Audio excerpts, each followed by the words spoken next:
喺近年 AI 熱潮之下，相信大家或多或少都有聽過，甚至接觸過唔同嘅 AI 工具。唔知有幾多朋友有用過同接觸過 AI 工具呢？又有幾多人試過問一啲同健康又或者日常生活有關嘅問題啦？過程之中有冇遇到啲咩困難啊，或者有擔心嘅地方呢？為咗等50+可以正面咁迎接 AI 時代嘅來臨，甚至聰明咁應用喺健康同日常生活嘅範疇，早前賽馬會劉金會喺 Tech Day 50+活動，邀請咗 AI 教育平台 .ai 行政總裁楊廣澤先生，同大家分享點樣通過運用 AI 平台，將你嘅智能手機變身成你嘅健康小幫手，亦都會為大家拆解 AI 同私隱安全嘅迷思。希望通過今集嘅50+健康講堂，協助大家踏出認識同接觸 AI 嘅第一步。介紹一下我哋自己先。咁我哋咧係叫做 .ai 啦。咁我哋係做啲咩嘢嘅咧？咁其實我哋喺23年咧就已經喺一啲社交媒體度分享好多唔同嘅 AI 資訊。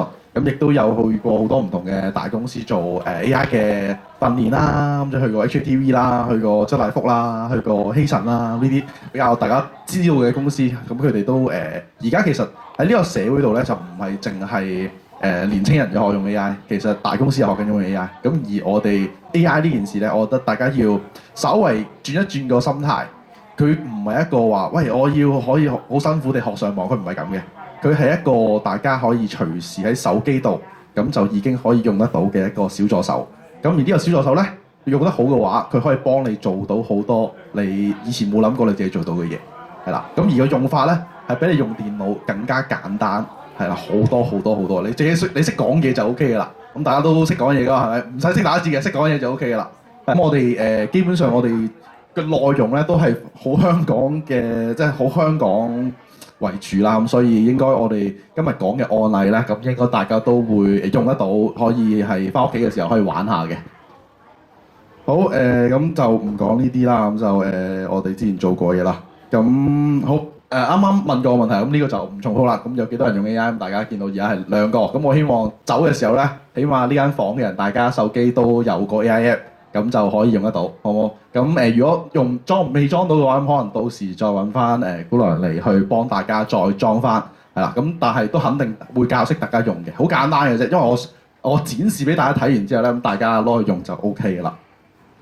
咁講下啲喺真教大家用之前咧，講下啲實際上而家發生緊嘅事情先啦。咁而家點解我哋話要用 AI 咧？咁點解 AI 呢件事係咁重要咧？咁最近唔知大家有冇睇新聞啊？有個中國嘅 AI 出咗嚟叫 DeepSeek，咁令到呢個英偉達如果大家唔熟呢個市場嘅話，英偉達咧而家暫時係全球市值最高嘅公司，呢個喺美國做芯片嘅，係啦。咁但係因為中國突然間出咗個新嘅 AI 工具嚟，去令到嗰個玩法又唔同咗，咁而令到喺美國嗰邊又有啲挑戰。咁而佢哋咧係跌咗成20幾%嘅，即係個市值係跌咗20幾%。所以你會見到啦，就算我話我唔學 AI 都好啦，我唔知咩都好，咁大家睇新聞就會知道，其實 AI 呢件事咧，只要有一個新技術出嚟，其實對於唔同嘅國家啦、唔同嘅人啦，其實影響係好大嘅。即係唔同嘅方向玩 AI 嗰件事會影響好大。咁而 AI 喺美國呢個點解會有間最大嘅公司係做 AI 咧？就係因為大家都已經係好肯定地。AI 一定係會改變，係喺大家好似以前冇上網，又變到有上網咁樣。咁而家係有 AI 同冇 AI，呢個係會好唔同嘅。咁但係 AI 咧，我估大家應該都有睇新聞㗎嘛，大家係啦，小夥伴們嚇都有睇新聞啦，都有幾門嚇。咁但係聽好多啦，有咩 OpenAI 係嘛？跟住可能 Google 有自己 AI 喎。跟住呢個抖音大家有聽過啦，抖音母公司 TikTok 又整咗個叫豆包嘅 AI 喎。跟住百度有聽過啦，百度有個叫文心一言喎。阿里巴巴有個通義千問喎。咁喂，咁多 AI，咁到底我要用邊個咧？係嘛？咁我點樣先可以用得好咧？咁呢個其實我估應該大家聽就聽好多啦。咁到底點做啊？有咩分別啊？咁其實都會喺個腦度係有好多問題係嘛？咁就會問翻大家個問題，咁 AI 呢件事到底其實關我哋咩事咧？係嘛？即係聽我聽好多啦，係嘛？咁但係 AI 咁到底對我嚟講有咩意義先？係嘛？咁我本身我日常生活都好地地，咁到底我點解要學用 AI 咧？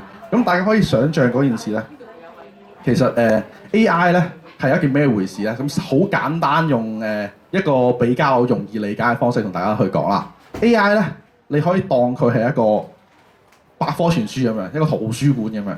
咁有一個圖書館嘅，你當有個圖書館喺度啦。咁然後咧，我將呢個圖書館嘅所有資訊塞晒俾一個可以同你傾偈嘅，好似電腦咁樣，係啦。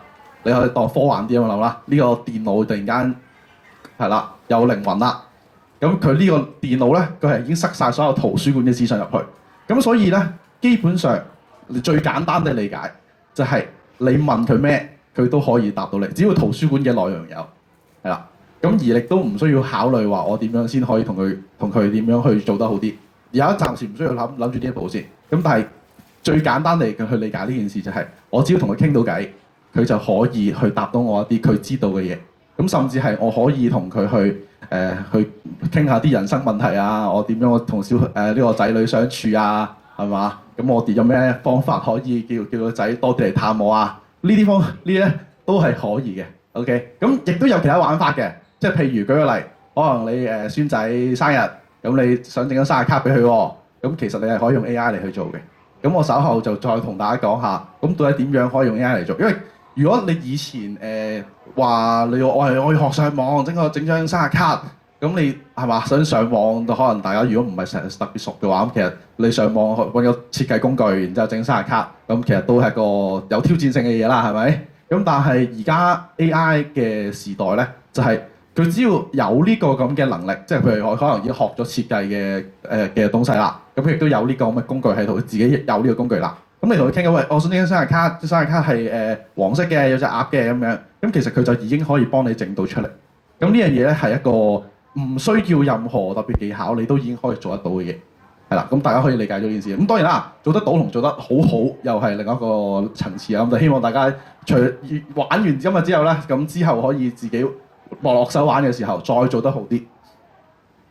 好，咁另外一個實際啲嘅案例啦，咁因為啱啱都講話，喂，佢萬能小助手啊嘛，咁但係萬能小助手咧，即係咩意思咧？萬能小助手即係答啲嘢就係答得普通啲啦，係嘛？即係佢咩都識，但係就咩都唔專，係嘛？咁會有呢個咁嘅情況嘅。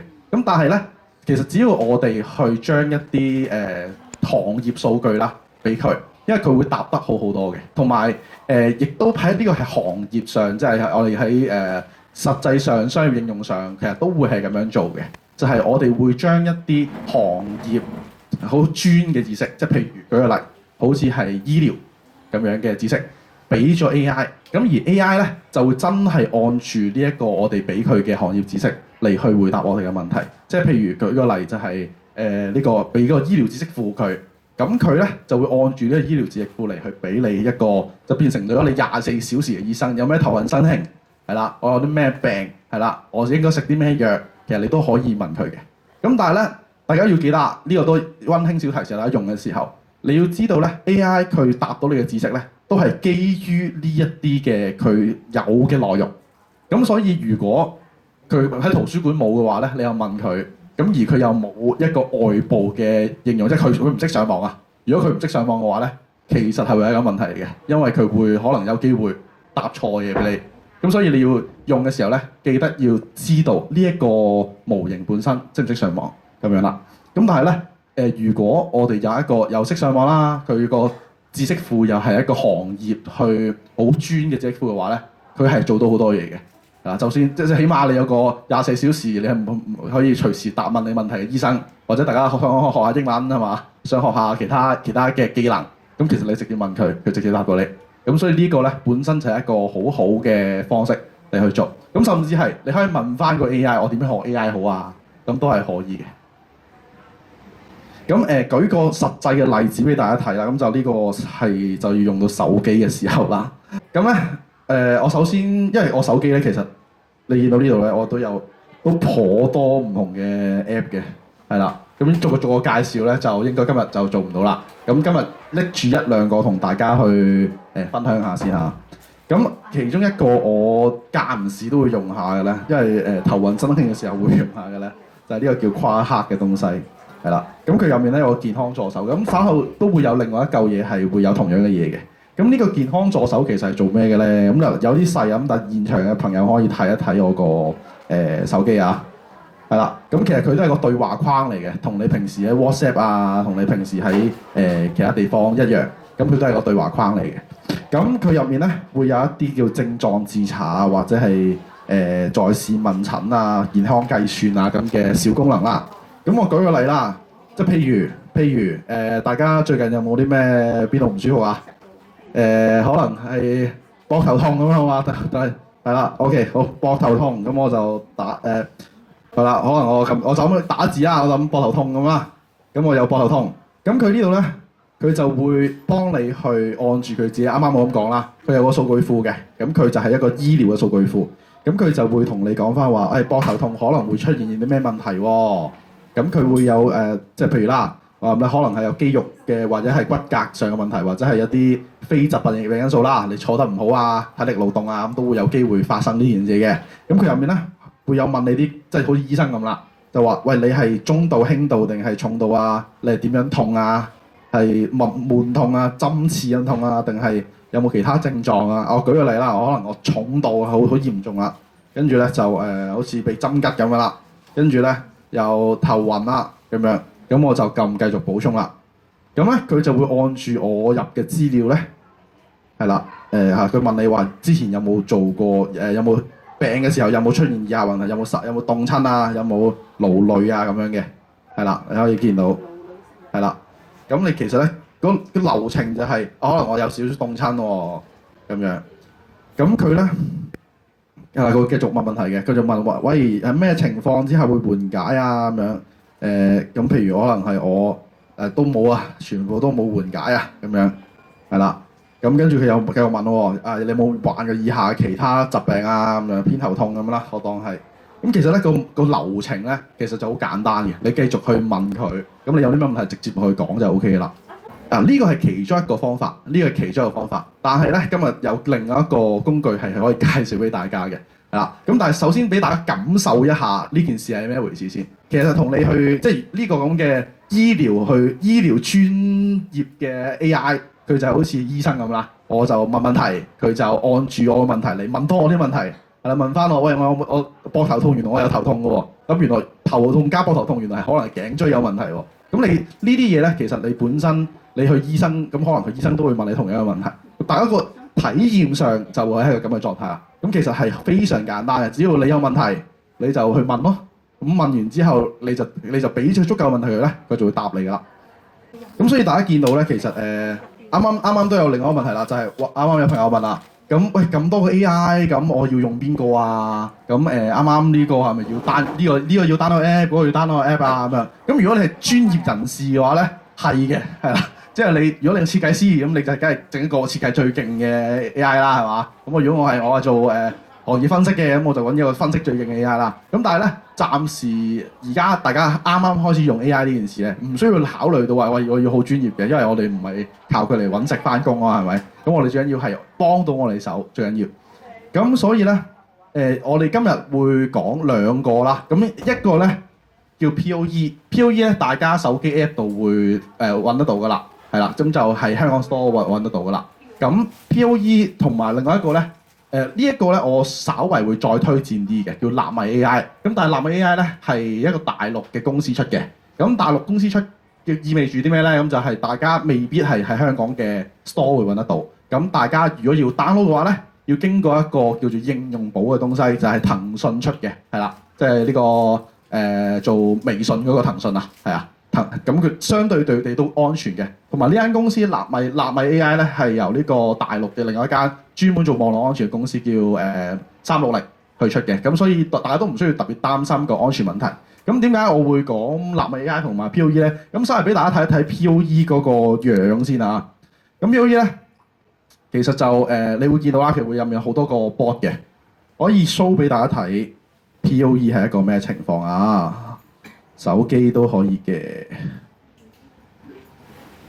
好嗱，啱啱我哋用咗另外一個 app 嚟去睇醫療啦，咁我俾你睇一睇 POE 係個咩情況咯喎。咁 POE 咧個樣就係咁樣嘅，係呢個小小機械人咁樣啦。入咗去之後咧，就會有一大堆咁嘅bot。咁呢個咧就係簡單嚟講啦，就係市面上唔同公司所謂嘅 AI 模型啦。係，我唔好意思啊，係啦，市面上有唔同公司嘅 AI 模型咧，你都可以喺 POE 度揾到。即係舉個例啦，咁就可能係呢個叫做 GPT-4o。咁 GPT-4o 咧係啦，咁 GPT-4o 咧就係呢個OpenAI 出㗎啦。咁可能有呢個叫做有呢個 Google 呢個出嘅 Google 出嘅叫 Gemini 啦。咁你見到有好多英文啊咁樣，咁相對地好似會覺得啊，咁到底我要用邊個咧？咁其實如果大家平時日常使用嘅話咧，你是但揀過一個人用就 O K 嘅啦，即係唔影響你嘅，係啦，是但揀一樣用得㗎啦。咁但係如果大家有一個情況係我要去揾啲實時嘅資料嘅，要上網一定要真實嘅資料嘅，咁記得咧要揾翻呢個叫搜尋嘅 bot， 係啦，搜尋嘅 bot。咁你是但揀一個就得㗎啦，係啦，是但揀一個就得㗎啦。咁搜尋嘅 bot， 咁我舉個例啦，咁到底點用咧？咁我揀一個叫搜尋嘅 bot 啦，咁我揀 GPT-4o 啦。咁喺入面咧就已經會有啲預設嘅問題啦。咁但係我哋就當然唔係問啲預設問題啦。咁我哋一齊試下玩下啦。咁大家有冇啲咩問題想問下佢啊？係冇錯，下面呢個係啦。我想問咧，你話搜尋 app 係邊一個？搜尋 bot 佢呢度下面咧，佢有一大堆嘅嘛，佢官方 BOT， 跟住下面係推理，跟住搜尋就係揀搜尋嘅喎。因為咧你上面嗰啲咧聰明嘅，咁但係咧佢就冇上網功能。咁如果大家可以揾啲實時資料去幫你查新聞啊，幫你查啲實際可能你真係身體邊度唔舒服啊，就建議用翻搜尋嘅東西嚟去做。冇錯係呢個係啦。咁我哋不如就大家一齊體驗下，咁大家有冇啲咩問題想問下佢啊？想問你用緊邊一個？啊？點數係咩？哦，係佢點數咧，因為佢咧呢一個係一個點講咧？佢都係一個收費應用嚟嘅，咁所以點解佢會有好多唔同 bot 咧？即係有啲 bot 係會貴啲點數，有啲 bot 係會少啲點數。咁稍後會講另外一個 app，咁嗰個咧就相對地係你唔需要考慮點數嘅問題。咁我繼續講埋啦，係啦。咁咧就總之大家記得嘅原則就係你有咩需要，你唔需要諗話啊我要點用啊，我要點樣做啊，你對住佢講嘢就得㗎啦。係啦，唔需要考慮話我要點用嘅，我是但撳咗幾個 bot，我試下同佢傾下偈，係啦，試下睇下佢答成點就 O K 嘅啦，唔需要話考慮哇我要點用咁樣。咁你見到個對話框撳咗落去，你平時咁同大家發信息都係咁噶啦，一樣嘅即係個體驗 ，O K 係啦，好。咁第二個咧嘅問題就係大家可能用嘅時候咧會覺得喂佢好似啲嘢唔係好準確喎，啲嘢流流地喎，係嘛？佢未必答得咁好喎，因為特別有啲時候咧，可能即係最近有啲比較紅啦，就係攞 AI 嚟算命，係啦，係紅嘅，最近係大家都好熱衷嘅，就攞 AI 嚟計六合彩，AI 嚟算命。咁其實呢啲做到嘅，但係咧，如果你要做得好嘅話咧，大家去算命佬都知㗎。咁你起碼你要有八字啊，佢要攞啲咩嚟算啊，係嘛？用呢個鐵板神算定係用呢個紫微斗數啊，係嘛？你要同佢講嘅。咁所以呢啲咁嘅位咧，我哋就會話係即係咁講啦。其實所有工具咧都係工具嘅啫。即係呢個我哋成日都講呢個例子啦。即係好似一架 van 仔同一架跑車一齊跑，邊架會跑贏啊？大家會覺得好似係跑車一定會跑贏啦，係嘛？咁但係即係好似我哋而家大家咁多個咁嘅 bot 係嘛？咁多個工具，喂邊個工具最好啊？咁其實大家會覺得喂咁啊，梗係最勁嗰個工具最好啦，係嘛？但係實際上唔係嘅，因為大家要諗，其實我唔需要喂千幾點喎，點樣用啊？我一日都係3000點呢個點數，咁大家係唔需要考慮呢樣嘢嘅，因為大家最緊要係啱用得到，因為咧。你跑車冇油，呢個 van 仔又有，咁我肯定會係 van 仔贏啦，或者跑車落地去推咩？所以就大家要有呢個心態，唔需要話我焦慮我要用邊個 app 啊，我要點樣？咁其實你是但揀一個用到就用咗先，體驗咗先，試下佢好唔好先。咁如果佢唔好嘅，你再問下身邊嘅人，喂咁我點樣可以用得再好啲啊？咁其實佢會有時咧，佢會推薦你去用其他嘅 AI 嘅，係啦。咁所以大家可以抱住咁嘅心態嚟去做呢件事，就唔需要話我要學用呢件事，係啦。你只要同佢傾就都 OK 嘅啦，係啦。咁所以咧稍微講翻少少概念上嘅嘢啦，補充翻大家少少嘅知識，因為大家講 AI 呢件事，可能而家都係第一次去玩。咁到底AI 係咩回事咧？咁點解我哋會有啱啱講話有啲咁嘅限制咧？個原因係點解咧？咁稍微講少少概念上嘅嘢啦。咁因為咧，我哋聽得最多就係呢個 ChatGPT，大家都聽過 ChatGPT 㗎係嘛？都聽過啦。咁 ChatGPT 係咩嚟嘅咧？咩意思咧？咁其實 ChatGPT 咧，簡單地理解啦。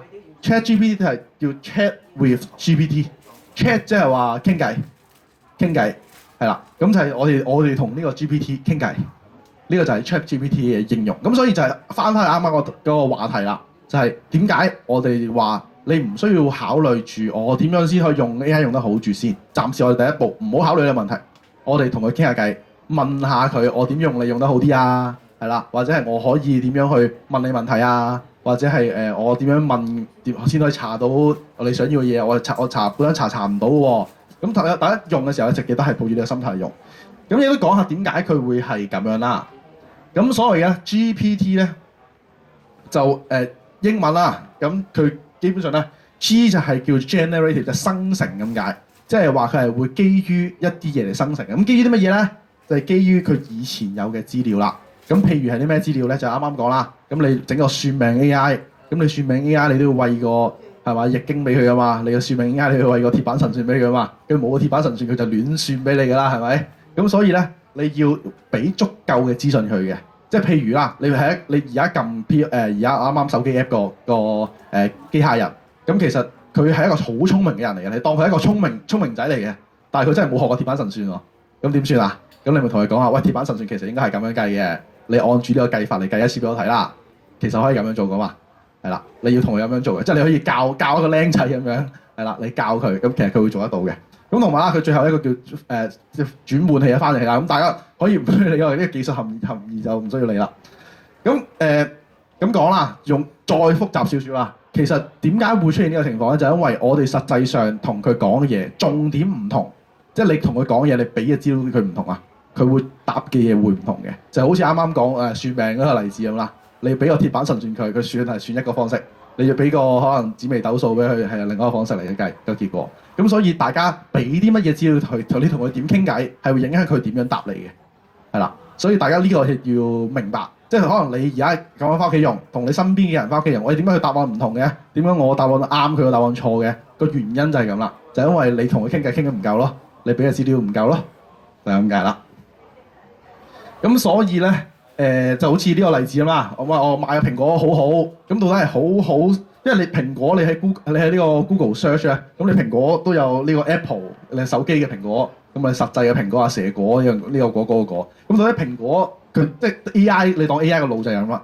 你要俾足夠嘅資訊嘅。我蘋果係好用定係好食咧？咁到底我算命係算呢個定係算嗰個咧？咁呢個係就係啱啱個道理啦。點解我哋要去俾多啲資訊佢嘅原因就係咁解啦。咁所以咧，我哋去做呢件事，我哋就叫做落指令啦，就落我哋英文就叫 prompt 啦。咁呢個指令嘅意思就係我哋啱啱講嗰件事，就係我哋如果要同 AI 做嘅話咧，咁其實你係需要俾清晰嘅指令佢嘅，就好似你叫話，我想煮個餸，係啦，我想揾食譜，我點樣去煮啊？咁其實如果你就咁問佢咧，佢可能答得好係啦，答得好即係點講啊？好淺嘅，係啦。可能佢落幾多糖幾多鹽，佢噏得唔清楚嘅。咁但係其實你可以叫佢，喂，而家你同我列清楚，我要落煮呢個餸，我要幾多兩豬肉係啦，幾多黑糖係嘛，幾多羹糖。咁你可以要求佢按住你想要嘅方式嚟去幫你去提供答案嘅。咁所以大家同佢傾偈嘅過程咧，即係佢一定會出一啲嘢，你會覺得係喂點解都係有啲流流地喎。咁一定會係有咩嘅？個原因係因為我哋俾嘅指令唔夠清晰。係啦，所以如果你想佢幫得你好啲嘅話咧，咁記得個指令要清晰啲啦。係啦，咁所以咧所以大家要調翻轉呢個 concept 啦，就唔好覺得 AI 係一個喂我要學好多嘢好科技啊，我唔識㗎，唔好抱有呢個 concept。你當佢係一個突然間已經係配俾你嘅一個小跟班，係啦，佢係呢一個私人秘書，佢係你一個24小時嘅助手。你有咩唔識諗唔明，或者係我想知道多啲嘅嘢，直接問佢就 OK 啦。係啦，咁就算係你幫我睇新聞咧，其實我稍後可能有第二三個 app 咁可能同大家講，咁查新聞會比較準啲嘅。咁但係如果你話普通平時傾偈啊，或者係就係咁諗下食譜啊，咁呢啲咧其實都已經係做得到噶啦。咁同埋大家去用呢件事嘅時候咧，你真係當佢一個小助手，佢答得唔好你咪鬧佢咯，喂，答得咁差㗎，答好啲咁樣係嘛？係可以咁樣做嘅，係啦，冇錯，係啦。咁實際上咧，我哋係真係如果你話商業應用嚟講咧，我哋寫嘅指令咧係可以係寫到咁長嘅。咁但係大家用嘅時候唔需要考慮咁長啦，係啦，唔需要考慮咁長啦。咁但係大家記得嘅一件事咧就係你係可以真係你將你嘅指令寫得好明確，好明確。咁到底你想佢點樣同佢覆你啊？咁你都係可以咁樣去做嘅。係啦，咁而實際上寫呢個指令咧都係有份工，已經有人請緊呢啲嘢㗎。咁所以大家去玩嘅時候咧，都可以抱住個心態嚟去玩下，咁睇下佢可以去做到啲乜嘢嘅東西啦。咁嗱，大家稍微講少少心法俾大家啦。咁如果大家真係諗唔到我點樣去寫嘅話咧，咁呢個心法咧可以大家稍微記一記啦。咁就係到底你要佢做嘅嘢係咩背景咧？即係譬如係我而家要煮飯。我而家係煮15分鐘嘅早餐，定係我要煮9大簋俾屋企人，定係煮啲乜嘢咧？咁你要俾個背景佢嘅。咁俾完背景佢啦，你要佢扮演一個角色，就係話佢係一個譬如可能佢係一個廚師，或者佢係一個茶餐廳伙計，係啦。咁佢會有少少唔同嘅，係啦。咁同埋咁 OK，咁佢係你知好似佢要幫你煮9大簋啦，佢係一個廚師啦。咁你要佢做啲咩咧？你要講得清楚嘅，係啦。而家如果你想好快地同佢溝通啦，咁你講得清楚，咁到底佢想係點樣做啦？同埋佢係點做成點啦？同埋有一啲譬如係佢出嘅結果，佢係需要答你可能要幾克糖啊，喺邊度買豉油啊？咁呢啲你可以要求佢嘅，係啦。只要你要求佢咧，佢就會做啦。咁所以其實你可以當啦，即係如果你覺得喂我成日去問我啲孫仔孫女，我呢樣唔識嗰樣唔識，覺得我驚唔驚煩到佢啊？你問咗 AI 先咯，係嘛？係嘛？有咩問題問咗 AI 先咯。咁反正你可以睇。即係就算唔準都好，你參考下都好啊，係咪先？你攞 AI 同我講呢咁樣喎，你問翻個仔啱唔啱啊咁樣，咁其實都已經係會溝通會順暢好多，係嘛？起碼你會知道一啲你想知嘅嘢先嘅。OK，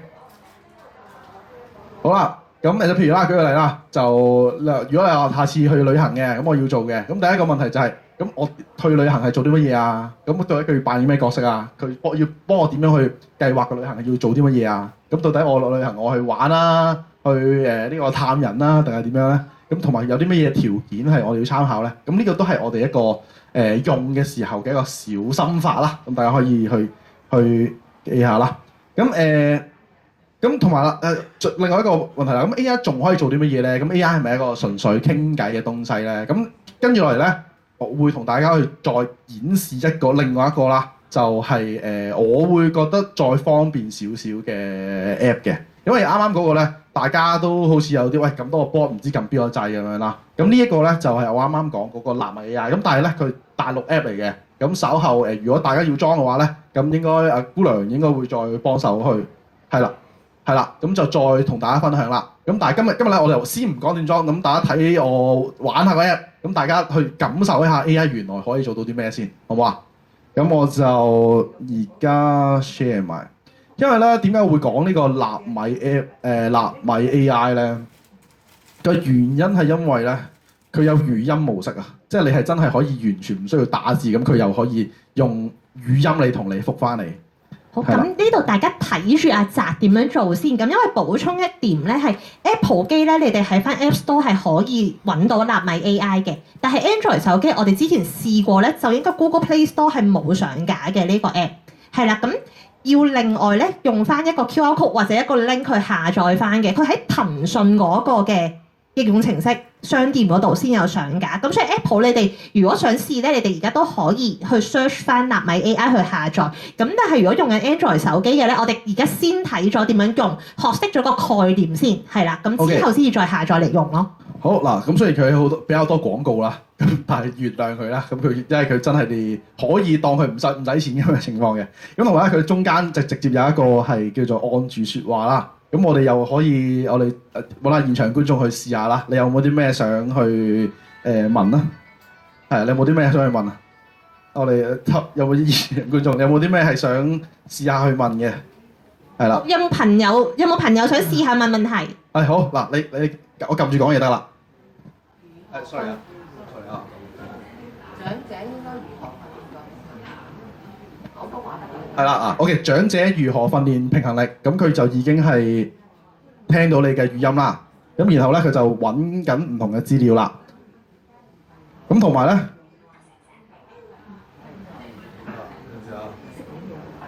平衡能力對於長者至關重要。平衡力不足會導致長者活動受限、反應速度減慢，增加意外事故風險，還可能引發肌少症、衰弱、跌倒和失能等問題。以下是一些適合長者訓練平衡力的方法。井號初級階段，建立初步平衡感。坐姿平衡，坐在椅子上，抬頭挺胸，背靠椅背，雙臂自然放在前面的桌子上，放從肩膀及身體其他部位的肌肉，不要過度緊張。此方法可訓練身體在靜態下的平衡。矯正坐姿，初步培養平衡感。一、腳尖站立，雙腳尖站立，拼從1數到10。係啦，好，我停咗啦大家見到啦，其實嗰個係因為佢真係好仔細地答你，係啦，答得好仔細，同埋你係可以唔需要去諗呢件事係打字佢有片係咩意思啊？公仔佢就冇咁犀利啦。你可以叫佢話你幫我揾條片，可以嘅，係啦，係呢個冇錯，係啦，你可以叫佢幫你揾條片嘅，係。我想請問，可唔可以將我所有嗰啲血報告啊、咩報告俾佢？可以嘅。嗱，佢呢個掣咧，佢係有個加號嘅，佢有個加號嘅。咁你撳翻本地文件夾咧，佢就可以添加佢嘅東西，咁佢嚟去做分析。冇錯啦，係啦，佢係可以文件分析嘅。好頭先嗰個頭先嗰個就文件都可以嘅，但係佢嗰個點數你好快會用完咯，係啦。OK， 好，我轉頭再話俾大家睇點樣做。OK， 好。好嗱，我會咁講啦。啱啱有個問題問得好好啦，因為聽到好多咩 DeepSeek 啊，咩 GPT 啊，咁到底同呢個納米嘅分別係咩咧？大家咧呢個納米 AI 咧，其實就已經係用緊各種各樣嘅 AI 嘅能力㗎啦。咁啱啱你只係見到佢直接同佢傾偈啫。咁但係佢其實咧，佢背後係用緊其他嘅模型去答你嘅。咁而如果你話我想直接好似 POE 咁同嗰個模型去傾偈嘅話咧，右下角咧有個叫大模型嘅東西嘅。咁其實上面咧就已經可以揾得翻嗰啲咩 DeepSeek 啊，各種各樣嘢㗎啦。右下角佢會有個位係大模型嘅東西嘅。咁佢入面有啲咩多模型辯論啊，即係佢幾個唔同嘅聰明嘅 AI 一齊去傾一個問題啊，咁嗰啲嘢咧，咁大家如果 download 咗就再去玩啦。咁我再講少少其他大家可以即刻玩得到嘅嘢先啦。咁如果係 AI 嘅話，咁咧其實啱啱咪話咧就可以話孫仔生日，咁我整個生日卡，或者係我想整一啲特別啲嘅嘢嘅。咁佢呢個咧都幾得意嘅，佢咧叫 AI 創作嘅東西。咁佢 AI 創作咧係啦 ，AI 創作呢個位，咁佢咧會有得去做一個，你撳翻我要創作啦。咁佢可以揀你去生成啲乜嘢嘅，我生成一張相，或者係我將呢個相去整喐佢都可以，或者我整成一條AI 生成嘅片都係可以嘅。嗱，可以嗱，我舉個例，譬如啦，我而家去做呢個生成視頻咁樣，咁我可以揀呢個點擊張相上去嘅。我舉個例啦，咁我有可能點擊張相，咁譬如我而家我影張自拍啦，好冇？咁我就自拍張相啦。好，有冇同我合照張？我哋合照一下啦。OK， 好，咁我而家影咗張自拍相啦，咁我就上傳咗張相上去啦。等我一陣啊。好，咁咧嗱，我上傳咗張相上去啦。咁其實如果你手機用嘅話咧，你直接你自己上報張相上傳上就可以㗎啦。係啦，咁我上傳咗張相上去啦。咁我想佢去變成一條片喎。咁我因為 AI 個特色咧就係，我可以控制，即係叫 AI 幫我去控制張相係點樣去變成一條片啊嘛。咁而家啱啱見到啦，有張相影咗喺度啦。咁入面咧有個按住説話嘅。咁到底我想將佢變成啲乜嘢咧？即係譬如可能係有啲咩好啊？我哋有啲咩互動啊？一齊揮手好唔好啊？幫我將圖片兩個人變成一齊揮手咁樣啦。咁佢就幫你將你語音嘅東西錄咗出嚟啦，係啦。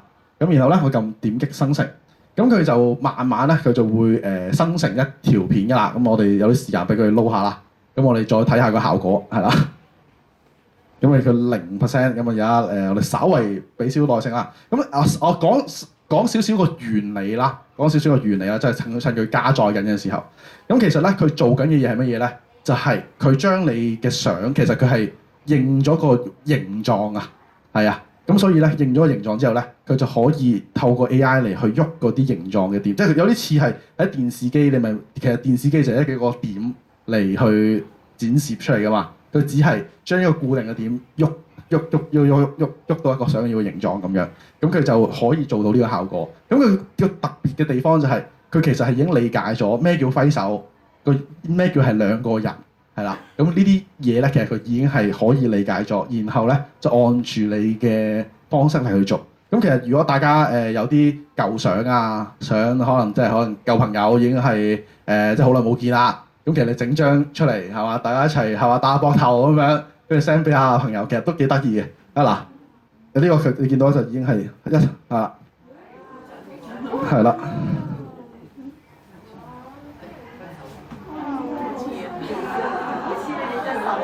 係啊，啱啱冇揮手嘅，係啦，係啦，係啦。一陣間我哋稍後完咗講座，再 send 翻個連結俾大家。即係如果真係有興趣想下載嘅，咁你哋可以自己再去下載去試啦。咁而家就睇下點樣用先咁樣咯，係啦。咁有朋友仔話好恐怖，係嘅，所以大家小心啲自己嘅私隱啊，啲乜嘢你會問 AI 咧，就自己要考慮啦。係啦，冇錯，係啦，冇錯，係啊，咁嗱，所以嗱呢個咧，大家都見到啦。咁一方面好好玩嘅。係啦，好好玩嘅，咁同埋你可以做到好多唔同嘢嘅。佢就係喺佢個 server 嗰度咯，係啦，冇錯啦。咁呢個咧就係另一個問題啦，就係安全性嘅問題啦。咁大家咧要明白一樣嘢，就係我哋去即係去用呢啲 app 嘅時候咧，其實你要明白一樣嘢，就係到底我哋嘅資料擺咗邊度咧？咁到底係邊個 app 嚟去用緊咧？咁其實呢個咧好老實講啦，大家用手機，你只要個手機擺喺度咧，佢都知你喺邊度嘅，係啦，即係如果需要你話完全安全，話我要咩嘅話，手機就唔好用啦，係啦。咁所以大家去用呢個時候咧，你要明白我哋其實用緊科技嘅時候，我哋一方面係用緊佢俾我哋嘅服務啦，但另一方面咧，我哋都係同佢哋即係同呢個提供科技服務嘅呢個公司有一個咁嘅所謂嘅協議啦。所以有幾個安全性嘅問題，大家要考慮啦。咁第一個就係到底我用嘅 app 係用緊邊個公司？係啦。咁因為呢個我哋平時咧同好多大公司去傾偈嘅時候咧，其實佢哋都會有同樣嘅問題嘅。因為大公司你知係商業機密啊嗰樣嘢啊，其實佢哋擔心過你添嘅，因為佢哋啲商業機密係真係值錢㗎嘛，係咪？佢哋肯定擔心過你嘅。咁所以我哋去用呢啲咁嘅公司嘅時候咧，咁第一啦，我哋要揀到底呢個工具係邊間公司提供嘅。咁呢個係緊要嘅。即係如果係咁啱我是但去撳一個公司嘅話咧，咁其實就有問題嘅。咁而實際上咧，大家喺 Apple Store 度 down 到嘅 app 啦，基本上都係 OK 嘅。咁點解咧？因為 Apple 其實已經幫大家做咗一個監控㗎啦。咁大家信得過 Apple 嘅話咧，咁 Apple Store 嘅 app 咧理論上都係信得過嘅，係啦。咁如果大家信得過 Apple 嘅話，係啦。咁大家我唔信 Apple 嘅，咁啊另外一件事啦。OK， 係啦 ，Apple 我唔信唔過嘅，係啦。嗱 Google Play 咧，其實佢都有做同樣嘅嘢嘅。咁但係 Google Play 就因為 Google Play 同 Apple 係唔同嘅。Google Play 係一個開放啲嘅生態，因為 Apple 咧上架係要俾錢佢嘅。即係如果你喺 Apple 嘅App 度俾錢嘅話咧，Apple 係會收一個叫蘋果稅嘅東西噶嘛。咁所以 Apple 佢係收咗錢嚟去做呢件事嘅，而 Google 係冇做呢樣嘢。所以 Google 咧佢有啲時候就唔會特登上 Google 嘅原因就係咁解啦。咁而啱啱同大家介紹嘅呢個納米咧，相對地啦，我都揀過一下嘅。咁相對地係信得過嘅大陸 app 嚟講，因為如果大家都記得啦，千祈唔好亂咁撳啲 link 啦。咁如果大家平時大家撳啲 link 嘅話係小心啦。咁但係呢個就你喺騰訊嗰個 App Store 度單嘅呢個納米，納米就係大陸專門做安全都上市公司嚟嘅，專門做安全嘅公司。咁我覺得咧都還好嘅，係啦。咁同埋即係你嘅 data 就 store 喺佢哋個東西度啦。咁其實同大家用微信係一樣嘅。大家諗下，你用微信其實你都係將好多資料俾咗微信嘅，係啦。你可以抱住呢一個同樣類近嘅心態去諗呢件事啦，係啦。咁所以但係同一個考慮啦。咁大家上傳啲咩資料，咁大家要未必話所有嘢都要對得上去啦。咁大家要如果你話某一樣嘢真係好介意身份證啊咁嗰啲嘢，咁你就最好唔好啦。就先唔講話拎唔拎你啦，都唔係咁理想啦。實時 save 電話都唔理想啦。就如果你電話俾人 hack 咗嘅話，咁同埋咧大家見到啱啱嗰個video，咁你見到話喂好得意啦。咁但係大家都要考慮一樣嘢啦，就係如果大家手機度去收到一啲影片啊，收到一啲相啊，咁其實咧都有而家都係有啲我已經知道有啲騙子集團咧係做緊呢樣嘢啦。因為啲咩鬼鼠嘅咧，騙子就肯定係做先嘅，係啦。咁而家我可以稍微講下而家技術去到咩程度啦。咁基本上咧，而家係可以做到你，譬如我有張你嘅相，咁我有張相其實好簡單，我就咁影呢張相咧，其實已經可以做到類似嘅效果噶啦，係咪？咁而我影咗張相之後咧，咁而家其實可以做到，譬如係我嘴型係可以配 AI 啦，我可以學咗呢把聲啦。咁所以其實而家大家去收到陌生電話嘅話咧，或者甚至係如果你即係可能你真係仔女打嚟嘅話咧，如果你覺得怪怪地嘅話，要小心嘅，因為而家呢一刻嘅技術咧係做得到去真係學晒所有嘢，而呢件事係都可以話係防不勝防嘅，係啦，係防不勝防，即係佢可以做到係都頗似嘅。但係大家喺呢個咁嘅世代啦，咁就佢係咁出現，咁就冇辦法啦。咁但係大家去真係面對呢啲情況嘅時候，你覺得怪怪地，大家就要多方認證啦。即係譬如可能你真係見到喂你個仔女 video call 你喎，同你講話我俾人綁架又好，我要錢又好，咁大家就可能係你真係要多方認證啦。你可能要同佢打個電話問下佢啊，你可能去同佢話你面對面講啦咁樣係嘛？你要去做多幾重功夫去試一試到底嗰件事會唔會有機會係哇原來係 AI 整嘅，有機會㗎嚇，有機會嘅。咁但係大家去用呢個技術嘅時候咧，一方面啦，啱啱俾大家睇就係知道佢個能力喺邊度。咁因為你知道佢係點樣，咁你大家如果用過啦，咁你先知道人哋有啲咩方法係有機會係攞嚟去有機會去呃下你啊咁樣噶嘛。咁呢個大家都要小心啦，係啦咁樣。咁因為時間差不多啦，咁我哋而家有冇啲咩問題先？大家不如休息一陣，我哋 Q&A 一陣先好冇？因為咧，我見網上頭先一路都好多朋友問緊問題啊，咁我哋解答下網上朋友嘅問題，之後再問下現場朋友有啲咩問題咁。因為一下子咁多資訊咧，要時間消化嘅，我相信大家都。我哋睇下啲網上朋友嘅問題先啊。有朋友問頭先揮手條片係咪用納米 AI 生成嘅？因為佢 miss 咗，睇唔到點樣。係冇錯，跳過去嗰部分。冇錯，係啦，我哋可以 show 多次。可以 show 多次，係啦，同埋都關於納米 AI 嘅，就問香港電話係咪註冊唔到 account？香港電話係咪註冊唔到？應該微信都註冊到。就應該唔註冊都用到嘅納米 AI，係啦，咁你哋可以試下唔註冊用住先，係啦，我哋之前試就咁樣。係啦。好，大家咁示範多次納米 AI 頭先話揮手嗰個。就撳翻呢個創作啦，真係sorry啊。可以嚟多次，好知多啲啦，可能都未必會咁樣用嘅，我估大家咁。但係我自己啦，我聽我爸爸媽媽講啫，可能好驚喎，即係會唔會有陣時嗰啲 video call 但係究竟係咪真係我嚟㗎？定還是係騙子嚟㗎？而家咁多咩深偽嗰啲技術咁樣，咁今日當知多樣嘢，其實我估50家都未必真係會咁樣整呢啲片嘅。咁但係可能有啲嘢哋好叻嘅，因為我頭先見有朋友仔自己都用咗 Perplexity，即係我哋未教嘅 AI 都用緊啦咁樣。係啦，咁可能你哋中意可以當係興趣玩下啦。咁但係如果唔用嘅，都可以當知多咗一個知識咯。就好似頭先阿澤講，即係啦，小心啲嘅譬如一啲人揾你嘅時候，究竟係真嘅咧定假咧，就有個 alert 咁樣咯。咁而家阿澤示範多次先。好，撳翻呢個下面嗰幾個位啦，其實有個叫 AI 創作啦。咁然之後撳佢下面，佢呢個相機隔離，佢有個係啦，跟住就撳翻 AI 生圖咧。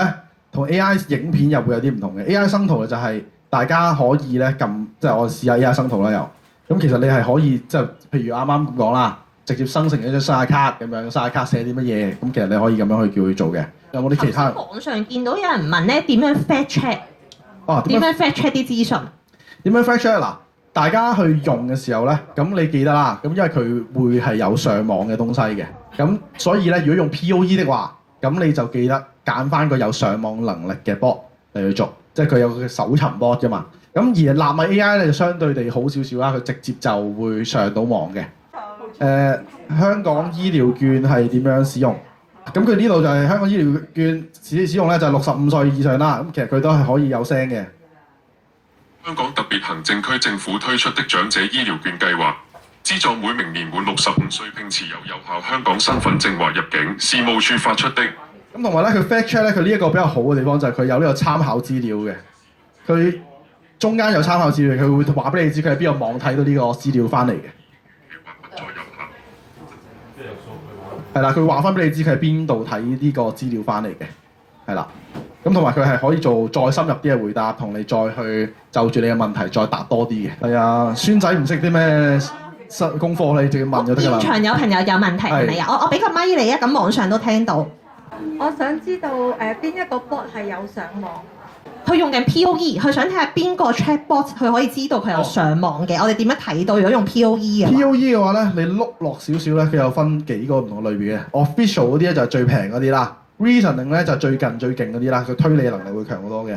Search bot 咧就係上到網嘅 bot 啦，係啦，冇錯。點解會介紹納米 AI 咧？其實主要係因為大家可能未必打字咁順暢啦，咁所以咧佢就有語音功能，同埋佢又出到語音，咁大家亦都唔需要睇，即係嘛鬥雞眼咁睇晒佢啲字啦，咁直接叫佢語音讀出嚟就 OK 啦。咁呢個就大家會相對地可能方便啲。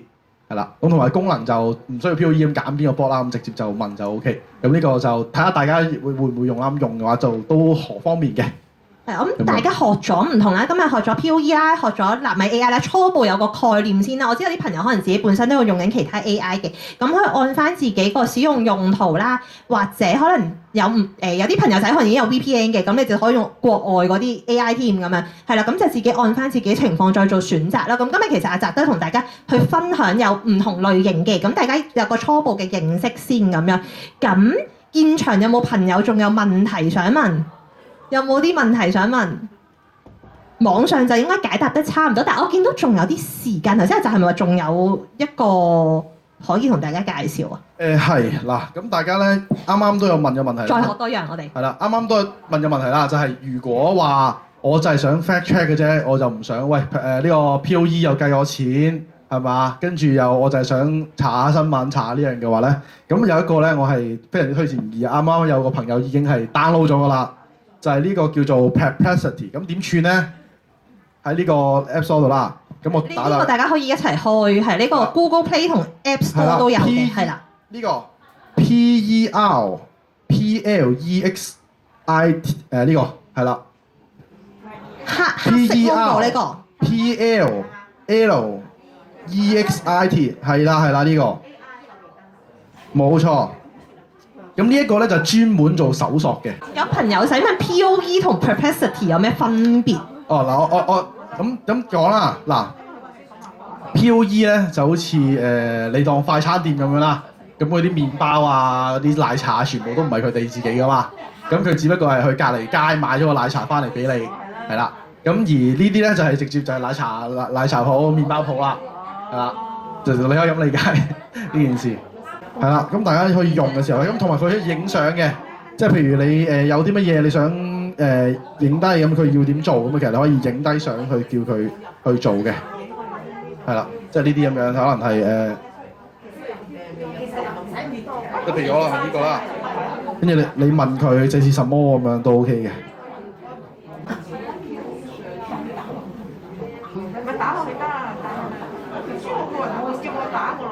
係啦，我見大家都試緊唔同嘢嘅，咁阿澤應該係介紹埋就最後呢一個咁樣啦。咁有啲朋友可能有其他活動想參加或者趕住走咧，咁我哋其實個講座就差唔多，但係都知大家有好多唔同問題嘅，咁可以繼續留低問問題啦。又或者咧，走之前我想請大家幫我掃個二維碼。我想請大家咧幫我填個活動回應表，咁但係都希望今日阿澤同大家嘅分享啦，都可以解答到大家對於一啲 AI 嘅疑問啦，或者都希望大家今日應該都學識咗3個 AI 嘅平台啦，咁樣係啦，咁我都想請大家幫我填一填個活動回應表。比起平時咧中心嘅活動回應表，大家可能會覺得長咗少少嘅，點解咧？我都希望藉住今日個機會咧，因為其實我哋流金會今次係第一次去搞一個以科技為主題嘅活動咁樣，係啦，咁我都好想咧知道大家對於我哋活動嘅睇法之餘，都希望了解大家咧使用一啲智能科技啦，或者一啲 AI 上面咧，其實你哋個應用嘅程度係點樣？或者你哋有冇遇到啲乜嘢嘅困難嘅？咁希望可以睇下有冇啲乜嘢我哋日後可以再做，希望可以幫到大家。因為之前都聽過咧，有啲會員或者有啲50加嘅朋友嚟到中心嘅時候，都有同我哋講話啊，會唔會可以教下點樣用 app 啊咁樣等等。咁所以我哋都想知道大家個程度去到邊咁。因為今日我哋同阿澤之前傾啊，究竟教幾多、教幾深入咧？我哋都未好拿捏到大家個程度，咁所以都希望大家可以俾少少意見我哋，日後可以做得更加精準嘅一啲內容俾到大家咁樣。係啦，咁大家可以掃呢度嗰個二維碼啦。網上嘅朋友咧，我哋有同事會send 個網上問卷連結俾大家嘅，或者咧門口同玻璃呢度咧，我都貼咗個 QR code 嘅，都可以請大家去 scan 翻咁樣。咁大家填緊個回應表嘅時候咧，少少宣傳啦。咁我哋今日 Tech Day 50加啦，就去到晏晝4點鐘嘅。咁中間咧，我哋12.9到2點嗰段時間少少中斷休息，咁啲攤位咧會暫停一陣。咁但係大家都歡迎繼續喺我哋中心嗰度認識我哋唔同嘅服務咁樣啦。係啦，咁之後咧，我哋就會有繼續有唔同嘅攤位開始嘅。咁下晝我哋冇講座，但係下晝咧我哋有呢個智能運動嘅體驗，我哋玩 PS5。咁有興趣嘅朋友咧可以過嚟體驗下啦。同埋我哋咧因應上晝嘅講座咧，我哋下晝我哋自己流金會嘅姑娘咧會同大家喺運動室後面咧，我哋有少少探討下點樣用 AI 嘅，睇下幫唔幫到大家。咁但係都係大家一齊試啦。好似啱啱有朋友仔問啊，夸克店喺邊度 download？我都好老實同你講，都係今日先至知，係啦，因為太多啦 AI。咁我哋可以一齊去探索一下嘅。如果大家有時間，晏晝2點之後翻嚟，咁呢度會有 PS5 可以玩，亦都有一個AI 嘅探索站去發生咁樣。咁至於上晝大家如果未參加嘅活動，下晝仍然繼續有嘅。我哋有咩咧？我哋有 AI 嘅姿勢嘅檢測啦，有防跌平衡嘅測試啦，有個 AI 溝通教練嘅一個平台啦，同大家去試睇下大家講嘢嘅能力係點樣啦。咁另外好重要嘅，大家下載咗賽馬會流金會嘅手機應用程式未？下載咗，有朋友領頭啊！領頭嘅朋友幫我下載翻我哋手機應用程式，係啦，都好想大家用我哋個 app 嘅，因為透過個 app 咧，大家可以好方便自己去報到名，就唔使下下等中心開嘅時候打電話嚟問啊，咁樣就要知啊究竟抽唔抽到簽啊，有冇位啊？大家下載咗個 app，自己可以去報到名，亦都可以等到嗰啲報名狀態更新咧，我哋都會有一個通知俾到大家嘅，咁就可以更加方便大家去掌握自己嗰個健康嘅活動嘅旅程咁樣。咁同埋咧，我哋而家 app 咧嘅2.0版本咧，我哋會陸續支援網上去報名我哋啲恆常課程嘅，同埋大家今日嚟嘅時候，我哋都用 QR code 去點名咁樣啦。咁都係我哋呢個新版本 app 咧新嘅功能嚟嘅，係啦。咁都希望大家去下載翻個手機應用程式啦。咁運動室出面我哋有個 counter 嘅，今日下載咗個程式，註冊咗帳號之後咧，俾翻我哋同事或者義工睇，有少少禮物送翻俾大家咁樣，係啦。咁多謝大家今日出席個講座啦。咁如果有咩問題都可以留低再問一問咁樣，係啦。咁多謝晒大家，網上嘅朋友都多謝大家出席。